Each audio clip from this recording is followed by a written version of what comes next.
Let's talk about craft kits. Diamond painting, paint by number, crochet kits, even if I already have tons of yarn and patterns, beaded bracelet kits, even kids' craft kits.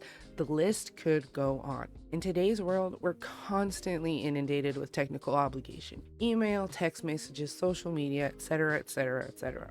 It can be pretty overwhelming. And for someone like me, someone whose mind races 24/7, who can't filter out sounds, smells, or other physical stimuli, sometimes disengaging is as necessary as it is challenging. For a long time, I just opted into fading into the world of Minecraft, but as the years have passed, I realized I've missed out on a lot of living by being there rather than here in the real world. And while I'll always credit Minecraft for saving my life in some of my worst times, being a part of reality is a way bigger vibe.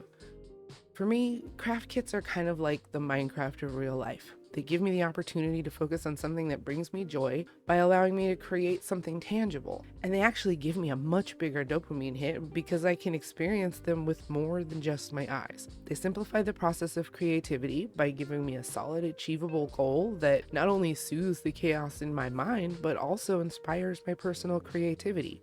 I get some of my best creative ideas while I'm already working on something else.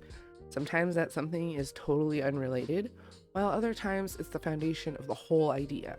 Sometimes that means I have to stop what I'm doing and start something new because my mind won't let go of it until it's done. And sometimes I never come back to what I was doing to begin with. The nice thing about craft kits is they don't have to be enormous projects that feel impossible to complete.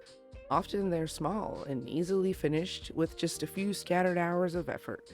This is a big deal for a brain like mine.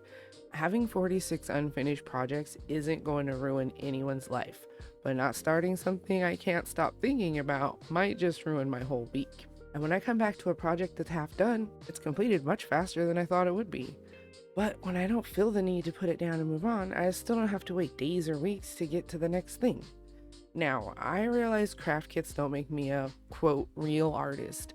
I'll never sell my completed works for thousands of dollars, and in most cases, I'll never sell them at all. But they make great gifts for my coffee supporters, my friends, my family, and of course for myself, because after all, that's who I'm really doing this for anyway. And sure, there's not a big market for people who are looking for someone to complete a paint by number for them or stick a bunch of tiny gems on a set of coasters, but it's still something I offer because I have the time for it, and time isn't a luxury a lot of people have these days. Could any average person do the things I do? Sure. In most cases, I think they could. But not everyone has the time or desire to do such things. So I do it for them, and that in and of itself is its own kind of dopamine hit. Will the things I create end up in storage lockers and landfills before they end up in museums? Most likely. But at the end of the day, I'm doing something I love, and that's what matters. People are going to judge me anyway. Some people are never going to understand my experience, and some of them are going to hate me for having an experience they don't understand. But it's not my job to explain myself to the world or to give them reasons to like me or even to believe in me. My job is to create a life I can live with, to love myself and to love the people around me. My obligation in life is not to make people like me, but to inspire them to like themselves. Because whether you're an artist, a crafter, a plumber, or a king, we're all breathing the same oxygen. We all need the same sun and clean water. We all live in the same world, and we are all worthy of the space we take up.